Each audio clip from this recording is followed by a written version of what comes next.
வணக்கம் நேயர்களே, வெல்லும் சொல் நிகழ்ச்சியில் மீண்டும் உங்கள் அனைவரையும் சந்திப்பதில் மிக்க மகிழ்ச்சி. கடந்த 2 வாரங்களுக்கு மேலாக டெல்லி ஜந்தர் மந்தரில் தமிழக விவசாயிகள் போராட்டத்தில் ஈடுபட்டு வருகின்றனர். அந்த போராட்ட களத்திலிருந்து இந்த நிகழ்ச்சியை உங்களுக்கு வழங்குகிறோம். இந்த போராட்டத்தை முன்னெடுத்திருக்கின்ற தேசிய தென்னிந்திய நதிகள் இணைப்பு சங்கத்தின் மாநில தலைவர் திரு ஐயாக்கண்ணு அவர்களை நாம் சந்தித்து பேச இருக்கிறோம். நேயர்களே, உங்கள் சார்பாக திரு ஐயாக்கண்ணு அவர்களை வரவேற்று நிகழ்ச்சிக்கு செல்வோம். வணக்கம். அதாவது கடந்த 2 வாரங்களுக்கு மேலாக சுட்டரிக்கும் வெயிலில் இந்த போராட்டம் நடக்கிறத பார்க்க ஒரு பக்கம், அதாவது உங்கள் போராட்டத்தோட தீவிரத்தை பார்த்து நாங்கள்லாம் பெருமைப்படுறோம். அதே நேரத்தில் மக்களுக்கு உணவளிக்கிற விவசாயிகள் தெருவில் இறங்கி போராடக்கூடிய ஒரு சூழ்நிலை ஏற்பட்டிருக்கிறது நினைத்து உண்மையிலேயே அது வேதனையான ஒரு விஷயம்தான். இப்போ சொல்லுங்க, அதாவது தமிழகத்திலிருந்து இவ்வளவு தூரம் கடந்து இங்க ஒரு போராட்டத்தை பண்றதுக்கு என்ன காரணம்? ஏன் தமிழகத்தில் வரலாறு காணாத வறட்சியை தமிழகம் கண்டுவிட்டது. இந்த வரலாறு காணாத வறட்சிங்கிறது 140 ஆண்டுகளுக்கு முன்பு பெய்த மழை. 140 ஆண்டுகளுக்கு முன்பு குறைவான மழை பெய்தது. அது இந்த ஆண்டு அது மாதிரி குறைவாக மழை பெய்திருக்கிறது. அதே போல் அப்போ 140 ஆண்டுகளுக்கு முன்பு குறைவாக மழை பெய்தப்போ காவிரியில் தண்ணி ஓடிக்கிட்டு இருந்துச்சு, நல்லா நிறையா போயிட்டு இருந்துச்சு. இந்த வருஷம் காவிரிலையும் சுத்தமாக தண்ணியே இல்லை. 29 லட்சம் ஏக்கர் காவிரியில் சாவடியாகும். இந்த வருஷம் ஒரே ஒரு ஏக்கர் கூட காவிரி தண்ணீரால் சாவடியாகவே இல்லை. அதே போல் மேட்டுப்பகுதியில் இருக்க நூற்றுக்கணக்கான கேணிகள் இருந்துச்சு. இந்த நூற்றுக்கணக்கான கேணிகளில் 100 கேணி ஒரு பகுதியில் இருந்தால் 98 கேணியில் தண்ணி இல்லை. போர்வெல் கிட்டத்தட்ட 1000 அடிக்கு போய் கீழே போயிடுச்சு போர்வெல்லாம் மேட்டுப்பகுதியில். அதனால் சுமார் 1 கோடி ஏக்கர் நிலங்கள் சாகுடி பண்ணி அந்த பயிரெல்லாம் அழிஞ்சிருச்சு. இந்த பயிர் அழியறதுக்கு காரணம் மழை இல்லாது ஒன்று, காவிரி தண்ணி இல்லாத இது ரெண்டு தான். இதெல்லாம் விவசாயிகள்லாம் போராடினாங்க. வறட்சி நிவாரணம் வேண்டும், எங்கள் பயிரெல்லாம் அழிஞ்சிருச்சு, தண்ணீர் கொடுப்பது விவசாயத்திற்கு அரசனுடைய கடமை, அந்த கடமையை அரசு செய்ய முடியாத பொழுது அதற்கு நஷ்டஈடு தரணும் அப்படின்னு போராடிச்சு. மாநில சர்க்காரும் வறட்சி நிவாரணம் வேண்டி 75 நாட்களுக்கு முன்பு மத்திய சர்க்காருக்கு இப்போ முதலமைச்சர் கொண்டு நேரடியாக இவ்வளோ ஒரு 39,565 கோடி வறட்சி நிவாரணம் கொண்டு எழுதி கொடுத்துட்டு போனார். இந்த 75 நாளாக அதை ஏன்னு கேட்க கூட நாதி இல்லை. அதே போல் இந்த வறட்சி நிவாரணத்தில் இடுபொருள் மானியம்னு ஒரு 2000 கோடி கேட்டிருந்தாங்க. விவசாயிகளுடைய அழிந்துவிட்ட பயிருக்கு நஷ்டஈடாக 21,708 கோடி மாநில சர்க்கார் கேட்டிருந்துச்சு. மத்திய சர்க்கார் அந்த அதாவது மாநில சர்க்காரோட மொத்த டிமாண்ட் எவ்வளவு? மொத்த டிமாண்டு 39,565 கோடி. ஆனால் கிடைத்தது இதுவரைக்கும் கிடைத்தது 2000 கோடி இல்லை, 1,764 கோடி தான் கிடைச்சிருக்கு. மீதியெல்லாம் ஒரு அந்த வர்தா புயலுக்காக கொஞ்சம் கொடுத்தாங்களா, அந்த பணம் தான் சேர்த்து தான் 2014 கோடி. இப்போ அழிந்து விட்ட நிவாரணத்தோட வர்தா நிவாரணமும் சேர்த்து கொடுத்துருக்காங்க. இப்போ தமிழகம் அழிந்து விட்டது. வெள்ளம் வந்தாலும் பாதிக்கப்படுவது விவசாயியே, வறட்சி வந்தாலும் பாதிக்கப்படுவது விவசாயியே. இப்போ வறட்சி பாதிக்கப்பட்டு விட்டார் விவசாயி. அவங்க போய் தமிழக அரசு காட்ட எங்களுக்கு வறட்சி நிவாரணம் கொடுன்னா அவங்க என்ன சொல்கிறாங்க, அடுத்த ஆண்டு சாகுபடி பேசுவதற்கு இடுபொருள் மானியம் தர்றேன்னு சொல்கிறாங்க தமிழக சர்க்கார். மத்திய சர்க்கார் தான் தேசிய பேரிடர் நிதியிலேருந்து நமக்கு பணம் தரணும்.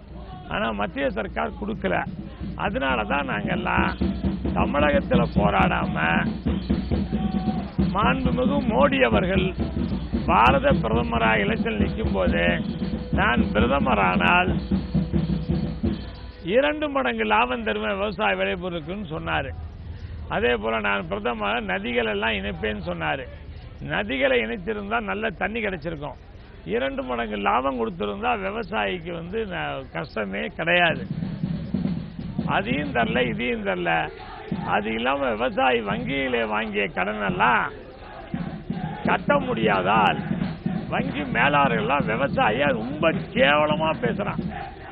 என்ன பேசுகிறான், சோறு திங்கிறியா பீ திங்கிறியா, உன் பொண்டாட்டிக்கு எதுக்கு சேலை லவுக்க, உனக்கு எதுக்கு வெக்கமான இல்லையா, வாங்கிய கடனை கட்ட முடியாதவனுக்கு இதெல்லாம் சேவையான சேவையா? வங்கி அதிகாரிகள் இந்த அளவுக்கு தரம் தாழ்ந்து பேசுறாங்களா? இந்த அளவுக்கு தரம் தாழ்ந்து பேசுவதற்கு காரணம் ரிசர்வ் பேங்க் மேல இருந்து வங்கி எல்லாம் வசூல் பண்ணுங்க போய் மிரட்டுறதுனாலதான்.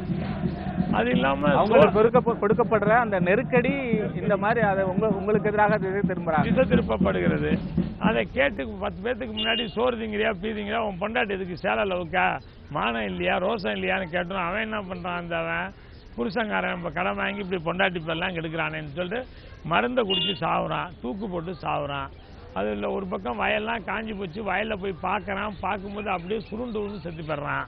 வயலை பார்த்துட்டு வெளியே வரும்போதே செத்து போயிடுறான். இல்லை வயல்லே தூக்கு போட்டுக்கிறான், வீட்டில் பூச்சி மருந்து கொடுத்து வயல்லே படுத்துக்கிறான். இப்படி விவசாயிகள்லாம் அழிந்து கொண்டு இருக்கிறார்கள் தமிழகத்தில். சார், இந்த பிரச்சனை இந்த அளவுக்கு விஸ்வரூபம் எடுக்கிறதுக்கு வேற என்ன காரணம்? அடிப்படையான காரணம் என்னது? ஒரு பக்கம் மணல்லாம் அள்ளி ஆற்றுல 14 அடி 20 அடி 30 அடி 40 அடி ஆழம் போயிடுச்சு, அங்கே நிலத்தடி கீழே போகுது. ஒரு பக்கம் காவிரியெல்லாம் பார்த்தீங்கன்னா காவிரியிலேருந்து 320 கிலோமீட்டர் அங்கிட்டு இருக்க சென்னைக்கு குடிநீர் போகிறேன்னு 1000 அடி 1500 போர் போட்டாங்க. அங்கிட்டு 300 கிலோமீட்டர் இருக்க ராமநாதபுரம் தூத்துக்குடி அங்கெல்லாம் குடிநீர் கொண்டு போறேன்னு போட்டாங்க. இது மாதிரி எல்லா பக்கமும் போட்டதுனால நிலத்தடி நீர் மட்டமும் போகுது கீழே. அதே போல மழையும் இல்லை. மழை இல்லாததுக்கு காரணம் மரங்களை வெட்டியது, காட்டுக்கருடைய மரங்கள் இருந்தால் இந்த பிரச்சனையெல்லாம் வந்துட்டு சேர்ந்துக்கிச்சு. இதெல்லாம் சேர்ந்ததுனால மழை பெய்யவில்லை. அதே சமயத்தில் மத்திய அரசும் ஒரு பக்கம் வெள்ளம் அடித்து போயிட்டு இருக்கு. அது பாட்டுக்கு கங்கை, பிரம்மபுத்திரா, கோசி, மகாநதி, கோதாவரி, கிருஷ்ணால வெள்ளம் போய் கடலில் வேஸ்டாக உழுவுது. இங்கே தமிழ்நாட்டில் தமிழகத்துக்கு தர வேண்டிய காவிரி தண்ணீரும் மானியம். ஏன்னா அங்கே முதல்ல 1,60,000 ஏக்கர் சாகுபடி பண்ணாங்க, அப்புறம் 5,60,000 ஏக்கர் சாகுபடி பண்ணாங்க, இப்போ 45 லட்சம் ஏக்கர் சாகுபடி பண்ணிட்டாங்க கர்நாடகாவில். ஸோ 1 லட்சம் ஏக்கராக இருந்த விளைநிலம் இப்போ 45 லட்சம் ஏக்கராக ஆயிட்டாங்க. அங்கே வருஷம் பெய்கின்ற மழையை தேக்கி வைப்பதற்கு தடுப்பணைகள் 2000 ஹார்ஸ்பவர் உள்ள 2000 மோட்டரை வச்சு பம்ப் பண்ணி மேட்டு பகுதி கொண்டு போய் சாவடி பண்ண ஆரம்பிச்சிட்டாங்க. அங்கே மேடு தான் சமவெளியே இல்லாமல் இருந்துச்சு. மலைப்பகுதியிலும் மேலேயும் தண்ணியை விட்டு எல்லாருக்கும் சாவடி பண்ண ஆரம்பிச்சிட்டாங்க. அதனால அங்கே நிறைய சாவடி ஆவாவ கர்நாடகத்தில் தண்ணியெல்லாம் அவங்களுக்கே போயிடுது. அங்கே விளைநிலங்களை அதிகரிக்கிறது தவறுன்னு சொல்ல முடியுமா? அது ஒரு சந்தேகம் இருக்கு. உங்களோட ஜனத்தொகை உயர இப்ப 70 கோடி இருந்தது 80 ஆச்சு, 100 ஆச்சு, 112 கோடி ஆயிடுச்சு. இப்ப ஜனத்தொகை உயர அவங்களுக்கு சோறு கொடுக்கணும்ல, அதுக்கு விளைநிலங்களை உயர்த்தானே ஆகணும். அது போய் இப்ப தண்ணி இல்லைன்னு என்னாச்சு, மேட்டு தண்ணி இல்லைன்னு விளைநிலங்கள்லாம் பிளாட் போடுறாங்க. இங்கெல்லாம் தமிழ்நாட்டில் பிளாட் போடுறாங்க. அப்படி ஒரு பக்கத்தில் பிளாட் போடுறது குறையுது, ஒரு சில இடங்கள்ல விளைநிலங்கள் கூட ஆகிட்டு இருக்கு. எப்படி ஆனாலும் விவசாயிகளுக்கு இந்த விளைநிலங்கள் கூட ஆனாலும் குறைச்சாலும் லாபகரமான விலையே கொடுக்கறதில்லை. மத்திய அரசு என்ன நடக்குது, அதிகாரிகள் என்ன நினைக்கிறாங்க, வெளிநாட்டிலிருந்து உணவு உற்பத்தி இறக்குமதி பண்ணா இங்க 40 ரூபா வித்தா 70 ரூபாய்க்கு இறக்குமதி பண்ணி அந்த ஓனருக்கு ஒரு 10 ரூபாயும் நடுவில் மிடிலா இருக்க இந்த அதிகாரிகள் 20 ரூபாயும் எடுத்துக்கிறாங்க கிலோவுக்கு. கோடிக்கணக்கான ரூபாய் வெளிநாட்டிலிருந்து உணவு இறக்குமதி பண்ணால் அரசுக்கு லாபம் இருக்கு, அரசு அதிகாரிக்கு லாபம் இருக்கு.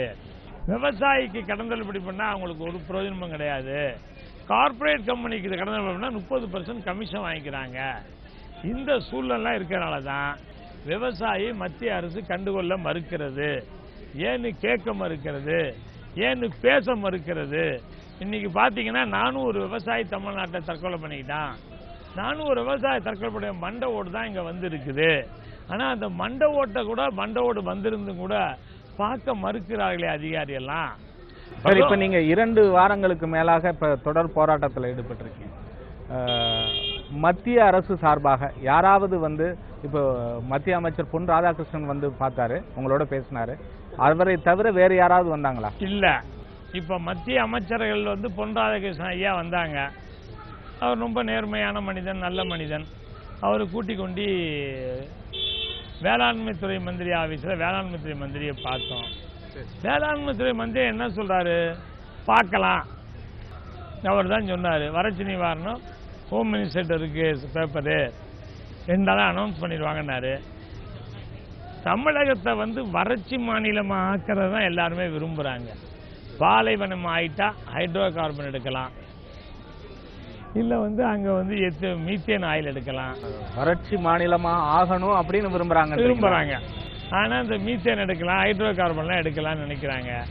அப்படி காரணம் அவங்க விரும்புவதற்கு உள்ள சூழ்நிலையை தமிழகத்தில் உண்டாக்கிட்டு இருக்காங்க. ஆனா ஏன் இப்படி பண்றாங்க அப்படின்னு விவசாயிகளுக்கு இனிமேல் கொதித்து எழுந்தால்தான் அவங்க அடங்குவாங்க. மேற்கு நோக்கி பாயும் ஆறுகள் நேத்ராவதி இருக்கு, 1000 டிஎம்சி போய் கடல்ல வேஸ்டா விடுவது.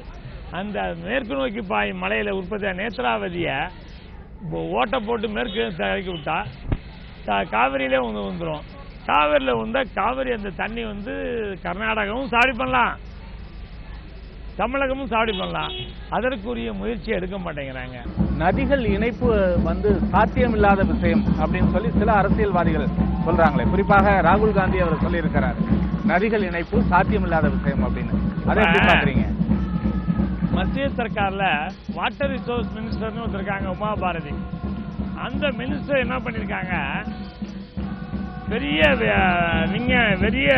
இன்ஜினியர்ஸ் இவங்கெல்லாம் வச்சு நதிகளை இணைப்பது முடியும்.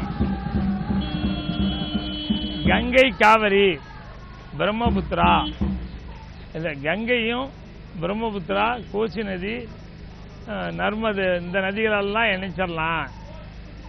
அது ஹிமாலயன் நதிகள். அந்த நதியுடன் மகாநதியை இணைக்கலாம். மகாநதியுடன் கோதாவரி, கிருஷ்ணா, பெண்ணாறு, பாலாறு, காவிரி, வைகை வரை இணைக்க முடியும். இது முடியும்னு பீசிபிலிட்டி ரிப்போர்ட்டே கொடுத்துட்டாங்க. சரி, முடியும் என்பதற்கு சோதனையிட்டு அதற்கு பாதையெல்லாம் கண்டுபிடிச்சு தண்ணி இயற்கையா ஓடி வர்றதுக்கு வாய்ப்பு இருக்குன்னு சொல்லி ஒரு ரிப்போர்ட்டை கொடுத்துருக்காங்க. அந்த ரிப்போர்ட் காப்பியை கூட எங்களது தேசிய தென்னிந்திய நதிகள் இணைப்பதற்கு அனுப்பியிருக்காங்க. அது முடியும். அது தொடங்குறதுல ஏன் இந்த தாமதம், தடையா இருக்கிறது என்ன? மத்திய சர்க்காருடைய ஆண்டு வருமானமே 20 லட்சம் கோடி தான். சரி, நதிகளை இணைக்கணும்னா அதுக்கு 10 லட்சம் கோடி இருந்து 15 லட்சம் கோடி வேணும். ரெண்டாவது நதிகளை இணைக்கிறதோட நதிவழி நவீன நீர்வழிச்சாலை உண்டாக்கிட்டாங்கன்னா எல்லா மாநிலங்களும் அதை ஆதரிக்குது. நீர்வழிச்சாலைக்கு நதிகளை இணைச்சா எங்க நம்ம நாட்டில் நம்ம மாநிலத்தில் இருக்க தண்ணி அடுத்த அண்டை மாநிலத்துக்கு போகுமோன்னு பயந்துகிட்டு அது வேணாங்கிறாங்க. ஏதோ ஒரிசா தகராறு பண்ணது கோதாவரி தண்ணி பெறுமோன்ட்டு, மகாநதி தண்ணிய, கங்கை தண்ணீர் எங்க கிடைக்காம போகும்ட்டு பீகார் தகராறு பண்ணுது, யூபி தகராறு பண்ணுது.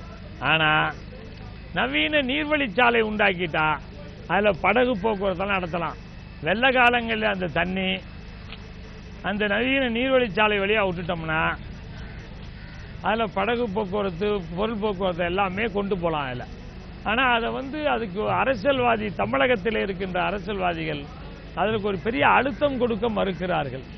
முழு அழுத்தமே இல்ல, நீங்களே சொல்றீங்க பணமே இல்லைன்னு சொல்லி, அப்புறம் அழுத்தம் கொடுத்து மட்டும் என்ன செய்ய போறாங்க? இல்ல, கார்ப்பரேட் கம்பெனி முதலாளிகளுக்கு 5 லட்சம் கோடியை தள்ளுபடி பண்ணதில்லை மத்திய சர்க்கார். ஏன் விவசாயிகளை காப்பாற்றுவதா, நாட்டை காப்பாற்றுறதுக்காக, வறட்சி இல்லாத மாநிலமாக உண்டாக்குவதற்காக, வெள்ளமில்லா மாநிலமாக உண்டாக்குவதற்காக முயற்சி பண்ணா என்ன, பணம் செலவு பண்ணா என்ன? இந்திய மக்கள் பொதுமக்கள்கிட்ட கேட்டாலே அவங்களே பணம் கொடுக்கறது ரெடியா இருக்காங்க. பொதுமக்களே எல்லாம் கான்ட்ரிபியூஷன் பண்ணியே வெட்டுறதுக்கு ரெடியா இருக்காங்க. அரசு அதை செய்ய மறுக்கிறது, அவ்வளவுதான். சரி, இப்ப நீங்க இந்த தொடர் போராட்டத்தில் ஈடுபட்டும் கூட இப்ப நீங்க என்ன ஃபீல் பண்றீங்க? மத்திய அரசு உங்களை ஏதாவது புறக்கணிக்கிறதா நினைக்கிறீங்களா? ஆமா, மத்திய அரசு என்ன நினைக்குதுன்னா விவசாயிகள் இந்த நாட்டினுடைய அடிமையாக நினைக்கிறார்கள். விவசாயிகளை இந்த நாட்டினுடைய இரண்டாந்தர குடிமக்களாக நினைக்கிறார்கள். இந்த விவசாயிகள் எல்லாம் நினைக்கிறாங்கன்னா இரண்டாந்தர குடிமக்கள் இல்லாம அவர்களை தீண்டத்தகாத மாதிரி பாக்குறாங்க. எலெக்ஷன் வந்துட்டா காசு கொடுத்தா போதும், ஓட்டு போட்டுருவான். எலெக்ஷன் முடிஞ்சதுக்கு அப்புறம் காசு வாங்கிட்டு தானே ஓட்டு போட்ட போனா பேசாம விட்டுருவான், கண்டுக்க மாட்டான். அவனுக்கு 1000 பிரச்சனை. விவசாயிக்கு போராட வரமாட்டான், சேர்ந்து போராட மாட்டான், தொடர்ந்து போராட மாட்டான் என்ற நம்பிக்கையில அரசு விவசாயிகளை கண்டுக்க மாட்டேங்குது, உதவி பண்ண மாட்டேங்குது. அதுக்கு காரணமும் விவசாயிகளுக்கும் 1000 பிரச்சனைகள். அவனுடைய அன்றாட பிரச்சனை விவசாயி இருக்கு. இன்னைக்கு விவசாயம் இருக்கானா இன்னைக்கு அவனுக்கு மாட்டை மேய்ச்சாதான் பால் கறந்தாதான் நீ சோறு திங்க முடியும். ஒரு 2 நாளைக்கு தண்ணி விடலைன்னா வய காஞ்சி போயிடும். வய காஞ்சி போச்சுன்னா அவ்வளோதான், அப்புறம் தண்ணி விடவே முடியாது, அவ்வளோ கஷ்டம் வந்துடும். இந்த அளவுக்கு கடுமையாக உடலை வருத்தி இத்தனை 1000 கிலோமீட்டர் தாண்டியெல்லாம் வந்து இந்த போராட்ட களத்தில் இருக்கிறீங்க. இந்த போராட்டம் எந்த அளவுக்கு வெற்றி பெறும் அப்படின்னு நம்புறீங்க? இல்லை சார், இன்றைக்கு தமிழக விவசாயிகள் முழுமையாக வஞ்சிக்கப்படுகிறார்கள். எங்களை எப்படி வஞ்சிக்கிறாங்கன்னா, விவசாய விளைபொருளுக்கு லாபகரமான விலை கொடுப்பது கிடையாது. சரி, விவசாய விளைபொருளுக்கு லாபகரமான விலை கொடுப்பது மட்டுமல்ல, தண்ணீர் கொடுப்பதும் கிடையாது சாடி பண்ணுறதுக்கு. அதனால இவனால் ஒன்றுமே பண்ண முடியலங்கும் போது நம்ம தமிழ்நாட்டில் போறான்னா ஏன்னே கண்டுக்கிறதுக்கு ஆள் இல்லை மத்திய சர்க்கார். அது என்னமோ மாநில சர்க்கார் எதிர்த்து போராடுற மாதிரி நினைச்சுக்கிறாங்க. இங்க மத்திய சர்க்கார் டெல்லி வந்தாதான் எங்களுக்கு நியாயம் கிடைக்கும் என்று நாங்கள் நினைத்ததில் அதான் உண்மை.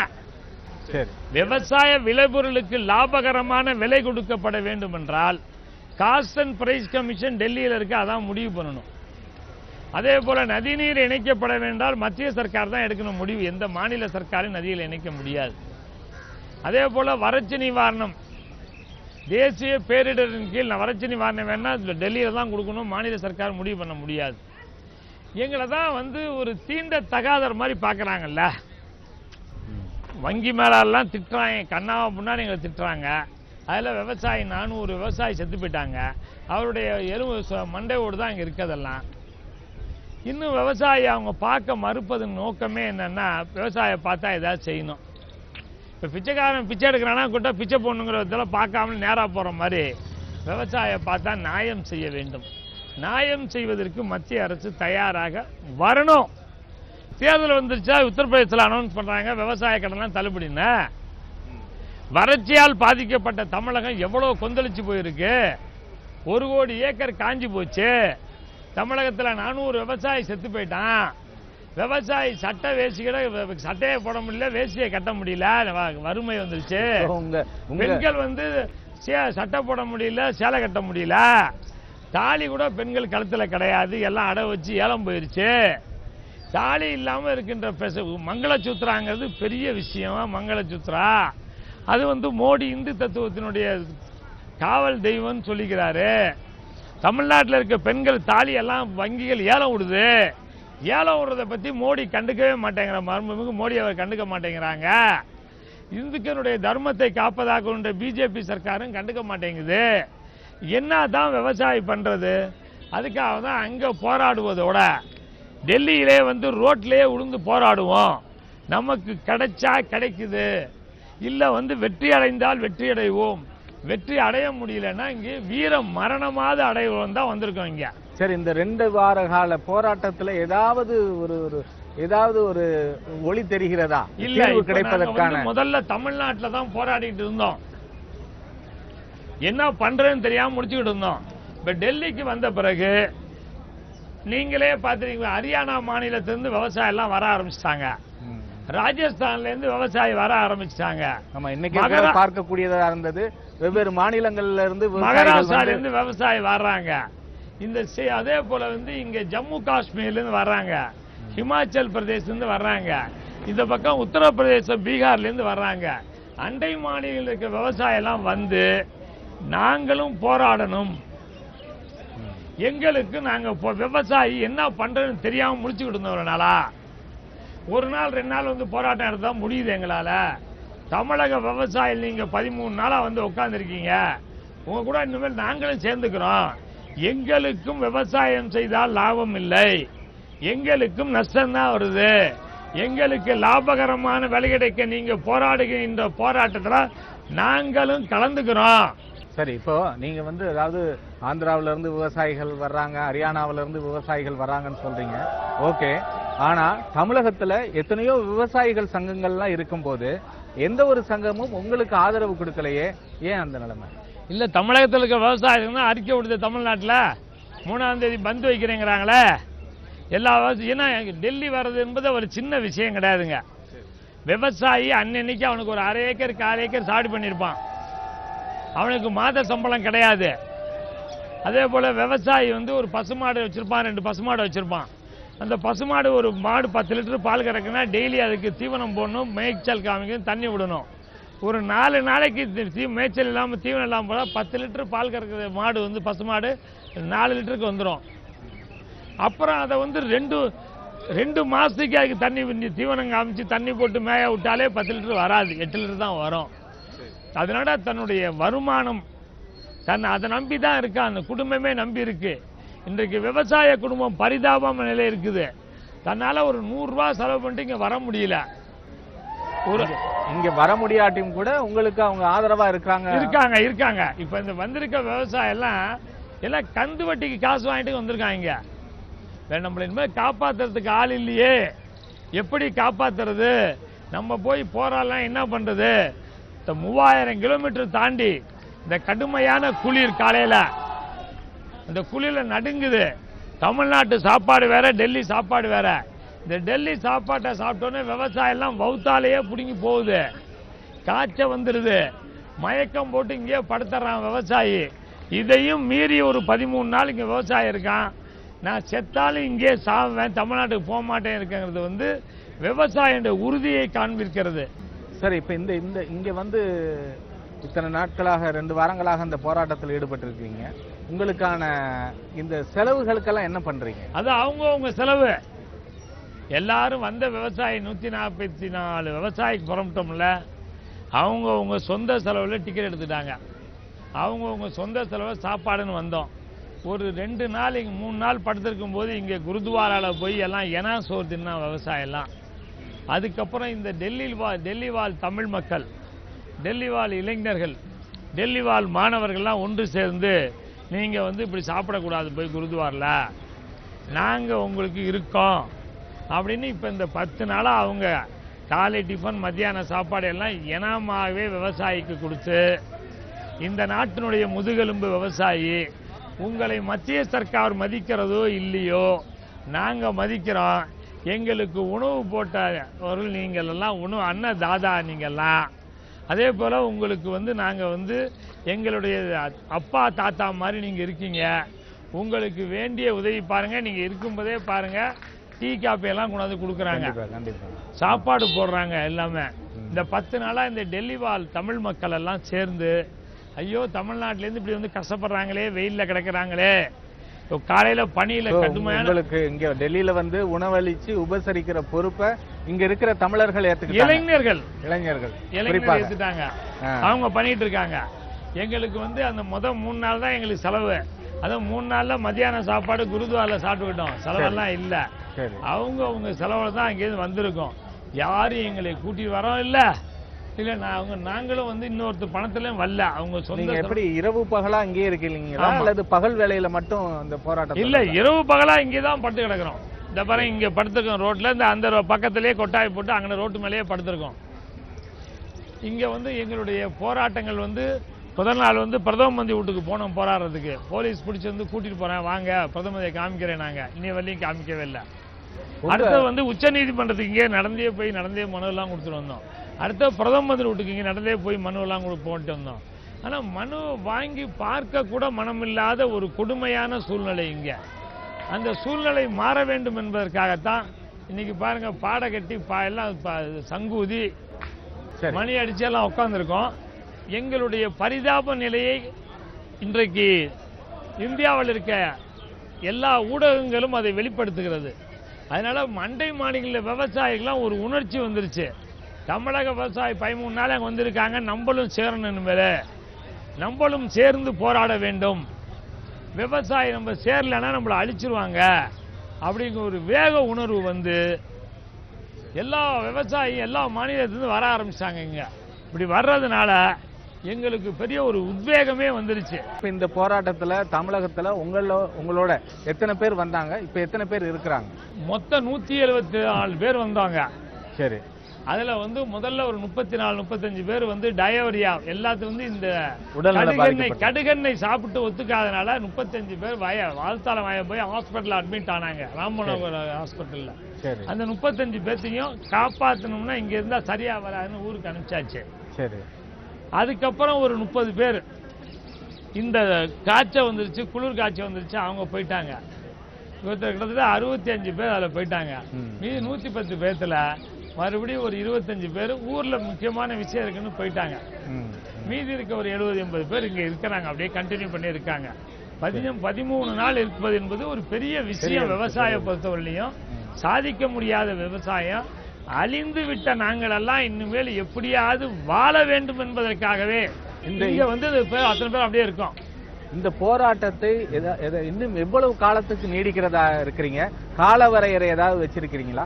இல்ல, பிரதம மந்திரி எங்களை அழைச்சு இந்த வறட்சி நிவாரணம் தருகிறேன் என்று கூறி, அழிந்துவிட்ட பயிர்களுக்கு நஷ்டவீடு தருகிறேன் என்று கூறி எங்களுக்கு இந்த கடன் தள்ளுபடி, ஏனென்றால் எங்களுடைய இனிமேல் கடனை கட்ட முடியாது, லாபகரமான விலை தருவதற்கு ஏற்பாடு செய்கிறேன், நதிகளை இணைப்பதற்கு ஏற்பாடு செய்கிறேன், அதுவரை விவசாயி வாங்கிய கடன் எல்லாம் தள்ளுபடி பண்றேன்னு என்னைக்கு சொல்றாரோ அன்னைக்கு தான் இந்த இடத்த விட்டு கிளம்புவோம். இல்ல அதான் எங்களுக்கு அழைச்சி உங்களோட கோரிக்கையெல்லாம் நிறைவேற்றுவார்னு நம்புறீங்களா? நம்புறதோ இல்லையோ, எங்களுக்கு மன உறுதி இருக்கிறது, எங்களுக்கு ஒரு எண்ணம் இருக்கிறது. நாங்க தவறானதெல்லாம் கேட்கவே இல்லை அவர்கிட்ட. நாங்க என்ன கேட்கிறோம்?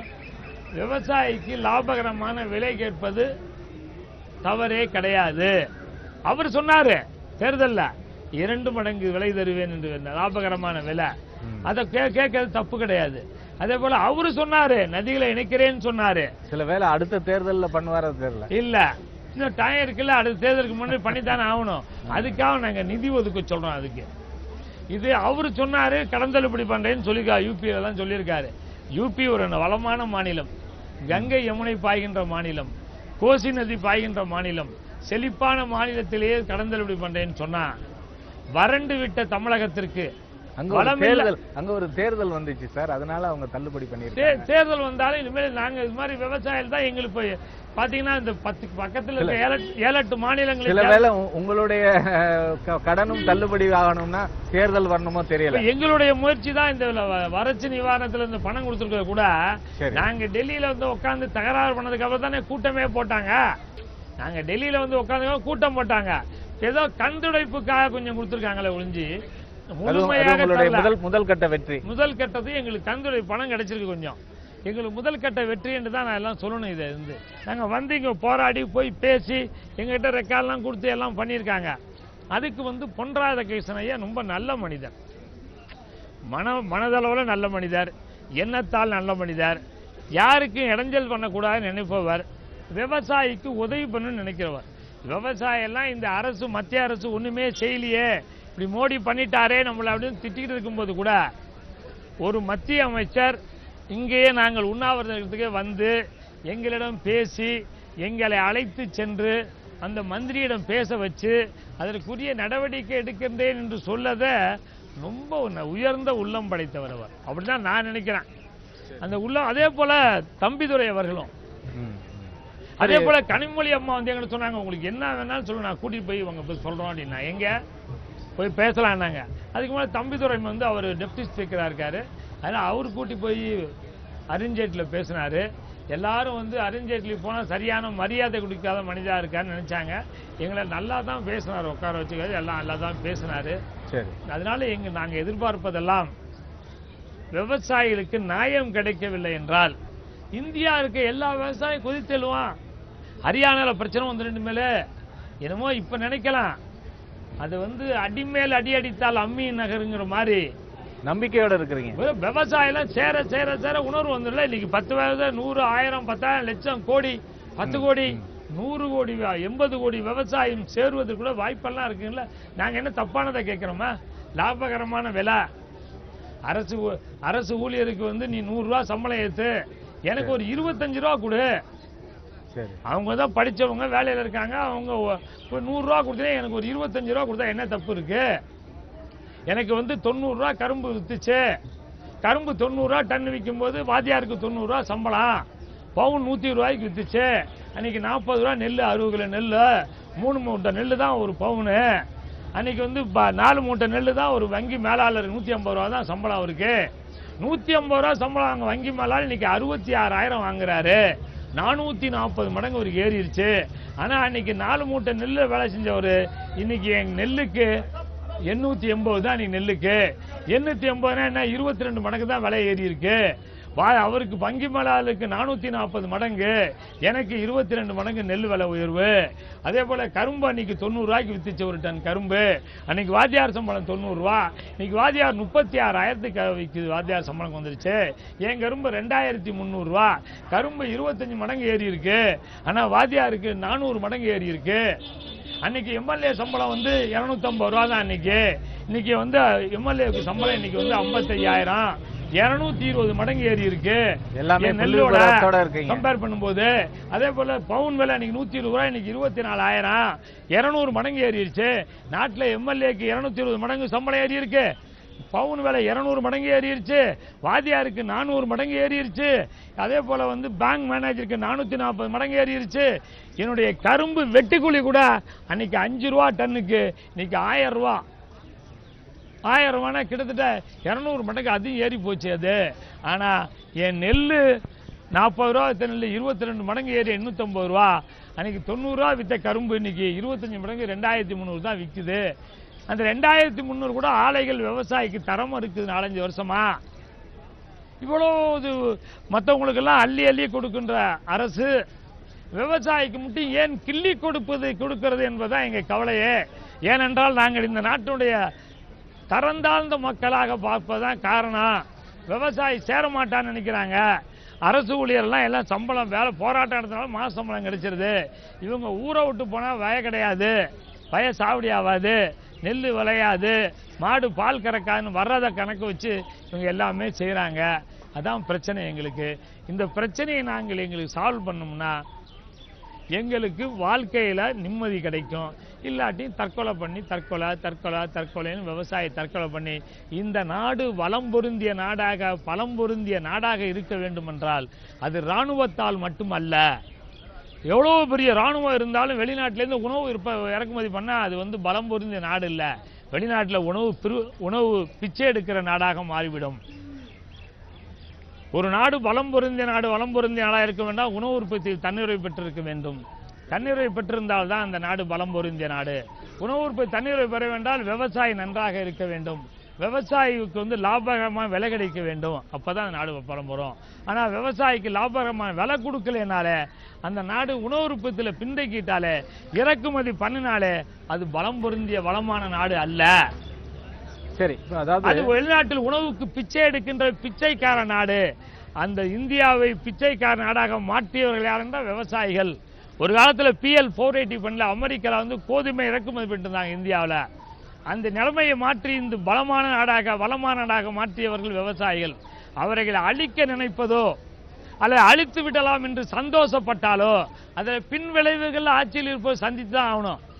கடந்த ஒரு வாரத்துக்கு முன்னாடி திடீரென இந்த போராட்டம் வாபஸ் விலக்கிக் கொள்ளப்படுகிறது அப்படின்ற மாதிரி செய்தி வந்தது. அப்புறம் திருப்பி அடுத்த நாள்ல இருந்து இந்த போராட்டம் தொடர்ந்தது. என்ன நடந்தது? மாண்புமிகு ஐயா பொன் ராதாகிருஷ்ணன் ஐயா வந்தாங்க. நான் உங்களுக்கு வேண்டியெல்லாம் பண்ணி தரேன், மந்திரிகளெல்லாம் கூட்டிட்டு போறேன். ஆனா நான் இங்க உங்களுக்கு இதெல்லாம் செஞ்சறேன்னு சொல்லிட்டா அது அந்த கன்சர்ன் மினிஸ்டர் கோவப்படுவாரு. அதனால நான் இங்க சொல்ல முடியாது. நீங்க நேரா வாங்க, மந்திரிகிட்ட கூட்டி போறேன். அதனால நான் கூட்டி போய் உங்களை முடிச்சு விடுறேன், 2 நாளைக்கு ஒத்தி வைங்க அப்படின்னாங்க. நாங்க சொன்னோம் 2 நாள்ல உங்களுக்கு பார்க்கறது ஏற்பாடு பண்ணி தரேன்னு சொன்னாங்க. நாங்கள் 2 நாளைக்கு இந்த போராட்டத்தை ஒய்த்து வெட்டி இங்கே தான் உட்கார்ந்துருப்போம்னு சொன்னோம். எழுந்து போறோம்லாம் சொல்ல தமிழகத்துக்கு அவர் சொன்னார், நீங்க இப்ப மெட்ராஸ் போங்க நாங்க பண்ணி தரோம்னு சொன்னாரு. நாங்கள் தமிழகத்துக்கு போக மாட்டோம், இங்கே தான் உட்கார்ந்துருப்போம். 2 நாட்களுக்கு பிறகு எங்களுக்கு நியாயம் கிடைத்தால் போவோம், இல்லாட்டி இங்கே தான் இருப்போம்னு சொன்னோம். போராட்டத்தை நாங்கள் ஒத்தியெல்லாம் வைக்கல, இங்கே தான் இருந்தோம். சரி, அதை வெளியே தர்ணா நடத்தல, அந்த கொட்டாய்க்குள்ளே உட்கார்ந்துருந்தோம். எங்களுக்கு நியாயம் கிடைக்கவில்லை, மறுபடியும் போராடுகிறோம். நீங்க அமைச்சரோட பேசிய அந்த பேச்சுவார்த்தையில் உடன்பாடு எதுவும் கிடைக்கல? அவர் கொண்டு உண்மையாவே ஒரு மணி நேரம் உட்கார்ந்தாரு வேளாண்மை துறை ஆபீஸ்ல பொன் ராதாகிருஷ்ணன். முதவே சொன்னேன், ரொம்ப நல்ல மனிதர், மிக மிக நேர்மையானவர், தூய்மையானவர். உட்கார்ந்து எல்லாம் கூட்டி போய் காமிச்சாரு. மந்திரி அந்த மந்திரி சரியில்லையே, பணம் வேணும், எல்லாத்துக்கும் பணம் வேணுங்கிறாங்களே. பணம்னா பணம் இல்ல, விவசாயிக்கு இப்ப கடந்து போகணும்னா பிரச்சனை அப்படின்னு அவங்க யோசிக்கிறாங்களே. அந்த யோசிப்பதனுடைய காரணமாகத்தான் இப்போ இன்னைக்கு இவ்வளோ பிரச்சனையும் வந்துருச்சு. ராதாமோகன் சிங் அந்த பீகாருக்கு உதவுன்னு நினைக்கிறாரு, யூபிக்கு உதவுன்னு நினைக்கிறாரு, தமிழகத்துக்கு உதவுன்னு ஒரு எண்ணம் வரமாட்டேங்குது அவங்களுக்கு. ஏனென்றால் கடைக்கோடி மாநிலம், அது நமக்கு சாதகமாக இருக்குமா? ஆளு இப்போ கர்நாடகாவில் அவங்களுக்கு ஓட்டு கிடைக்குன்னு அங்கே ஏதாவது பண்ண நினைக்கிறாங்க, தமிழகத்தை செய்ய நினைக்க மாட்டேங்கிறாங்களே, அதான் பிரச்சனை. இந்த பிரச்சனைக்கெல்லாம் இன்னும் ஒரு முக்கிய காரணம் மணல் கொள்ளை. தமிழகத்தில் நிறைய இடங்கள்ல மணல் கொள்ளை நடக்குது. ஆனா அந்த மணல் கொள்ளைக்கு எதிராக திரு ஐயா கண்ணு வந்து குரல் கொடுக்கறதே இல்லை. அது ஏன் ஐயா? மணல் கொள்ளைக்கு எதிராக நான் தான் முதல்ல 50 மணல் குவாரிக்கு ஏலம் விட்டாங்க. சென்னை உயர்நீதிமன்றத்தில் ஒரே நீதிமன்றம் இன்றைக்கு. எங்கள் ஊரில் கலெக்டர் மூர்த்தின்னு இருந்தார், அவர்கிட்ட போய் மணல் ஏலம் விடக்கூடாதுன்னு எங்கள் சங்கத்தில் போய் சொன்னோம். ஏலம் விடுவேன்னு என்னாலும் பண்ணிக்கிறாரு. உடனே ஒரு ஏடி மைன்ஸை விட்டு அங்கே கேவேட் போட்டு சொல்லி மெட்ராஸ் ஹைகோர்ட்லேயே உட்காந்தாரு. நானும் மெட்ராஸ் கேவேட் ஏலம் விடுற அன்னைக்கு இருந்தோம். ஏலம் விடுற அன்னைக்கு இவர் இங்கே வந்துட்டார். அங்கே 50 குவாரிக்கு ஸ்டே வாங்கணும். முதல் மணல் குவாரிக்கு ஸ்டே வாங்கினது நான் தான். ஆனால் அன்றைக்கு அது பத்திரிகையில் வரவில்லை, அன்றைக்கு ஊடகங்கள் அது வரவில்லை. என் வீட்டை இடித்து 4000 ஸ்கொயர் ஃபீட் எடுத்துட்டு போயிட்டாரு. இல்ல அதான் உங்களுக்கு வந்து அந்த மணல் கொள்ளைக்கு எதிராக போராடும் பொழுது மிரட்டல் வந்தது. நீங்க மிரட்டப்பட்டதுக்கு பிறகு அந்த போராட்டத்தை கைவிட்டதா? இல்ல, அதெல்லாம் கிடையாது. மிரட்டல்லாம் எனக்கு வரவில்லை. எங்களது நான் பாரதிய கிசான் சங்கம் என்ற சங்கத்திலே மாநில பொதுச்செயலாளர் இருந்து அந்த வழக்கை போட்டேன், ஸ்டே வாங்கினேன். எங்க அகில இந்திய செயலாளர் வந்தாரு. நீங்க என்ன சார் இப்படி போய் பண்றீங்க? அவன் பெரிய மணல் மாஃபியாவெல்லாம் எதிர்த்து டிராக்டர் லாரியில் அடிபட்டு சான்னு ஆசைப்படுறீங்களா அப்படின்லாம் பேசினாரு. சார், மனிதன் வந்து நான் வந்து விவசாய சந்தை வந்துட்டேன், இனிமேல் ஜெயிலில் போய் செத்தாலும் சந்தோஷம் இல்லை, இதுக்காக ரோட்டில் அடிபட்டு செத்தாலும் சந்தோஷப்படணும் ஒழிஞ்சு இதெல்லாம் நீங்கள் வேணான்னா இந்த சங்கத்திலே நான் இருக்க மாட்டேன். நாங்கள் தனி சங்கம் ஆரம்பிச்சு தேசிய தென்னிந்திய சங்கம்னு ஆரம்பிச்சிட்டோம். மணலை வந்து எல்லா ஊர்லேயும் முதல் எதிர்த்து 50 குவாரிக்கு ஸ்டே வாங்கி ஏலம் விட்டதை பூரா திருச்சி மாவட்டத்தை நிறுத்தினது எங்களது சங்கம்தான். இதை வழி எந்த விவசாய சங்கமும் ஏலத்தை ஸ்டே வாங்கினதே கிடையாது. கலெக்டர் மூர்த்தி இருக்கும்போது விட்ட 50 குவாரி ஏலத்தையும் நிறுத்திய முதல் சங்கம் கடைசி சங்கமும் எங்களுக்கு தான். வேற யாரும் இதை வழி இதுக்கு ஸ்டே வாங்கினதே கிடையாது. சரி, தமிழகத்தில் இருக்கிற மற்ற விவசாய சங்கங்களுக்கு நீங்க என்ன சொல்ல விரும்புறீங்க? சார், விவசாயிகள் போராடினால்தான், அடி மேல் அடி அடித்தால் அம்மியும் நகரும். அம்மிக்கு காலே கிடையாது, அடிச்சா நகரும். எல்லாரும் சேர்ந்து போராடினால் வெற்றி நிச்சயமே. ஆனால் போராடுவதற்கு வருவதற்கு முடியலன்னா அது வந்து நம்மளால என்ன சொல்லுவதென்றே தெரியவில்லை. நானும் எல்லா சங்க தலைவர்களையும் அழைத்து பேசியிருக்கின்றோம். நாங்கள் போராடுறதுக்கு ரெடியாக இருக்கோம். அவங்க அழைத்து போராடுவோம், சேர்ந்து போராடுவோம். கண்டிப்பாக மாபெரும் வெற்றியை நாங்கள் பெறுவோம். இப்ப தனிப்பட்ட திரு ஐயா கண்ணுவை பற்றி சில விஷயங்கள் தெரிஞ்சுக்கலாம். யார் இந்த ஐயா கண்ணு? அவருக்கும் இந்த விவசாயத்துக்கும் என்ன சம்பந்தம் அப்படிங்கறத பற்றி சொல்லுங்களேன். எங்க அப்பா பெரிய விவசாயி. எங்க அப்பா ஒரு 25-30 ஏக்கர் வச்சவங்களாம் வச்சு சாடி பண்ணிட்டு இருந்தார். எங்க அப்பா வந்து எங்க வீட்டில் யாருமே படித்தவங்க கிடையாது.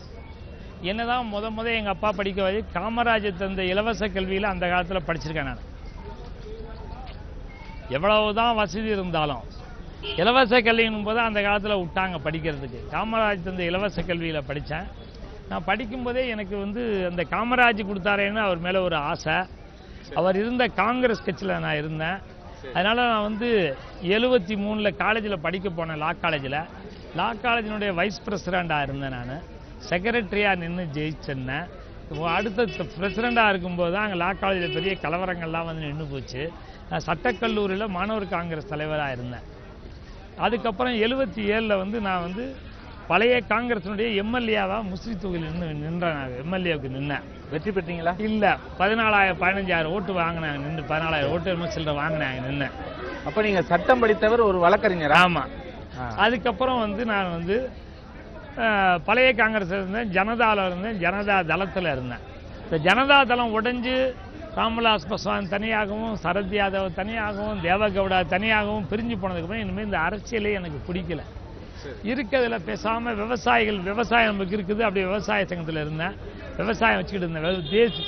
தேசிய விவசாய சங்கம்னு வச்சுருந்தேன் ஊரில். அப்போ வந்து இந்த பாரதிய கிசான் சங்கம்னு ஒரு சங்கத்தினுடைய தலைவர் இரா கணேசன் வந்தாங்க. சார், எங்கள் சங்கம் வந்து அரசியல் கட்சி சார்பற்ற சங்கம், எல்லா கட்சிக்காரும் இருக்காங்க, வாங்கன்னு கூப்பிட்டாங்க. சரி, அந்த காங்கிரஸில் போனேன். அதனுடைய மாவட்ட அமைப்பாளராக இருந்தேன். அப்புறம் மாநில செய்தி தொடர்பாளராக இருந்தேன், அப்புறம் மாநில பொதுச் செயலாளராக இருந்தேன், அப்புறம் மாநில துணைத் தலைவராக இருந்தேன். அப்போ தான் இந்த மணலுக்கெல்லாம் ஸ்டே வாங்கினேன். அந்த ஸ்டே வாங்கின எப்படி நீங்க அதாவது இதுவரைக்கும் யாருமே பண்ணாத மாதிரியான வழிமுறைகள்ல இந்த போராட்டங்களை பண்றீங்க? வித்தியாசமான போராட்டங்களா இருக்கு. சில நேரத்துல எங்களுடைய தூக்கு சங்கத்தில் கயிறு- இருக்கவங்கெல்லாம் ஒவ்வொருத்தரும் ஒரு திறமைசாலிகள். இப்போ வந்து தோரங்குளத்தில் பழனிசாமிக்குன்னா அவர் சார் எலியை திங்கணும் பாரு, உடனே பெருச்சாலியை பிடிச்சி திங்கணும் சார், வாங்க சார் போராடலாம் பாரு. நம்ம எங்கள் பெரியசாமின்னு கோட்டாத்தூரில் இருக்கார் ஒருத்தர், அவர் என்ன பண்ணார், நம்ம சட்டையெல்லாம் கழுவி ரோட்டில் உருளும் சார், அப்போ தான் நல்லா இருக்கும் பாரு. அப்புறம் எங்கள் தலைவர்கள் பழனியாண்டின்னு இருக்காரு, அவர் என்ன சொல்வார், சார் அப்பெல்லாம் இல்லை, நம்ம வந்து நாமம் போட்டுக்குவோம் அப்படிம்பாரு. இன்னொரு தலைவர் இருக்காரு, அவர் என்ன பண்ணுவார், இல்லை இந்த கொட்டையெல்லாம் கட்டிக்குவோம் அப்படிம்பாரு. இன்னொரு எங்கள் தலைவர் இருக்காரு, அவர் என்ன பண்ணுவார், கழுத்தில் தூக்கயிறு மாட்டிக்கலாம்பாங்க. ஏன்னா நம்மள அது மாதிரி பண்ணிருச்சு அரசு. சரி. இன்னொரு தலைவர் சொல்வாரு, துணிமணி எல்லாம் இல்லாம அவுத்து வச்சு சார், நான் என்ன சார் துணியெல்லாம் அவுத்து போட்டு நிற்போம் சார் அப்படிம்பாரு. அரேனு காந்தி என்ன பண்ணாரு, பாரிஸ்டர் படிச்சாரு, பட்டு சட்டை கோட்டு சூட்டு போட்டு இருந்தவர், வெளிநாடெல்லாம் போய் இருந்தவர், மதுரைக்கு வந்தாரு, விவசாயியோட பரிதாப நிலையை பார்த்தாரு. விவசாயி துண்டு கட்டியிருக்கான்னு தெரிஞ்சு அன்னியிலேருந்து சட்டை போடுறதை நிறுத்தினாரு, இடுப்புக்கு ஒரு துண்டு தான் கட்டினாரு. பாரிஸ்டர் இதுல சொன்னாரு, விவசாயியின் அடையாளம், விவசாயின் அடையாளம். அது மாதிரி விவசாயி இன்னைக்கு பரிதாப சூழ்நிலை, அவன் வந்து வேஷ்டி கட்டுறதுக்கு முடியல, அவனால அவன் கோமணம் கட்டி தான் வேலை செய்யறான். அதனால தான் நாங்கெல்லாம் இந்த வேஷ்டி அவுத்துட்டு கோமணத்தை கட்டி எங்களுடைய பரிதாப நிலை. அதாவது விவசாயிகளா இருப்பாங்க, ஒரு சின்ன இடத்தை வச்சுட்டு பேருக்கு ஒரு தொழிற்சங்கத்துல ஒரு சங்கத்துல இருக்கிறதுனால போராட்டத்துக்கு வருவாங்க. ஆனா நீங்க எப்படி நிறைய விவசாய நிலங்கள் வச்சிருக்கீங்க? எனக்கு 20 ஏக்கர் நிலம் இருக்கு என் பேர்லயே, நான் வச்சிருக்கேன். நான் கூட இப்ப ஹைகோர்ட்ல கேஸ் போட்டிருக்கேன். மாநில சர்க்கார் வந்து விவசாய கடன் தள்ளுபடி பண்ணிச்சு, சொசைட்டியில் வாங்கின கடனை. எனக்கு 4 ஏக்கர் லோன் வாங்கியிருந்தேன், எனக்கு தள்ளுபடி. எங்க தலைவருக்கு வந்து சண்முகம் ஒருத்தருக்காரு, அவருக்கு 1 சென்ட் கூட நிலம் கிடையாது, ஆனால் கோயில் நிலம் 5 ஏக்கர் 1 சென்ட் உழுதாரு, அவருக்கு தள்ளுபடி இல்லை. ஹைகோர்ட்டில் வழக்கு போட்டிருக்கேன், இப்போ வழக்கு பெண்டிங்கில் இருக்கு, எந்த நிமிஷமும் தீர்ப்பு வர வாய்ப்பு இருக்கிறது. அதில் சொன்னேன், ஏன் எனக்கு 20 ஏக்கர் நிலத்துக்கு எனக்கு ஏன் தள்ளுபடி, 1 ஏக்கர் கூட 1 சென்ட் நிலம் கூட சொந்தம் இல்லையா, ஏன் தள்ளுபடி கொடுத்தது வேணான்னு சொல்றீங்க? கேஸ் போடல, தள்ளுபடி எனக்கும் வேண்டும் எல்லாத்துக்கும் வேண்டும் சொல்றேன். இப்ப அரசாங்கம் என்ன சொல்லுச்சு, 5 ஏக்கருக்கு உள்ளவங்க தான் தள்ளுபடி நிச்சு. ஒரே 1 சென்ட் கூட விவசாயிக்கு நிலம் சொந்த நிலம் கிடையாது, அவன் கோயில் நிலத்தை 5 ஏக்கர் 1 சென்ட் உழுதாங்கிறதுக்காக 5 ஏக்கர் 1 சென்ட் இருக்குங்க, அவன் தள்ளுபடி இல்லை. எனக்கு 20 ஏக்கர் இருக்கு, நான் 4 ஏக்கர் லோன் வாங்கினேங்கிற எனக்கு தள்ளுபடி. எனக்கு ஏன் தள்ளுபடி பண்ணுன, அவருக்கு ஏன் இல்லைங்கிற? வறட்சி வந்தால் எல்லாத்துக்கும் வறட்சி, வெள்ளம் வந்தால் எல்லாத்துக்கும் வெள்ளம். சிறு விவசாயிக்கு வந்து பெரு விவசாயி வராம போவாது, பெரிய விவசாயிக்கு வந்து சிறு விவசாயி வராம போவாது, எல்லாத்துக்கும் வேணும். சின்ன விவசாயிக்கு 10,000 ரூபாய் நஷ்டம்னா பெரிய விவசாயிக்கு 1 லட்சம் ரூபாய் நஷ்டம். அரசனுடைய கடமை விவசாயியை காப்பாற்ற வேண்டியது அப்படின்னு மதுரை ஹைகோர்ட்ல வழக்கு போட்டு, அந்த வழக்குல கூட நான் வந்து பெரிய விவசாயி எனக்கு தள்ளுபடி பண்ணது தப்புன்னு சொல்லல, எனக்கு தள்ளுபடி பண்ணியிருக்கல, மற்றவங்களுக்கும் பண்ணு. 1 நாள் 2 நாள் நடக்கிற போராட்டத்துல போய் கலந்துக்கிறதுலே வந்து வீடுகள்ல வந்து ரொம்ப எதிர்ப்பு தெரிவிப்பாங்க. ஆனா உங்க வாழ்க்கையே போராட்டமா இருக்கு, இதை எப்படி உங்க வீட்டுல ஏற்றுக்கொள்றாங்க? எங்க வீட்டுல என் பையன்லாம் வக்கீல், எங்க வீட்டுக்காரமா வக்கீலா இருக்காங்க, உங்க துணைவியாரும் வக்கீல். என்ன சொல்றாங்கன்னா, நீ விவசாயம் பண்ணாத, விவசாயம் பண்ணாலே உனக்கு நஷ்டம் வருது, நம்மளே விவசாயம் பண்ணா யாரு பண்ணா அப்புறம் என்ன லாபம் இருக்கு அதுல? இப்ப நான் 20 ஏக்கர் விவசாயம் பண்ணா எனக்கு 2 லட்சம் ரூபாய் நஷ்டம் இந்த வருஷம்.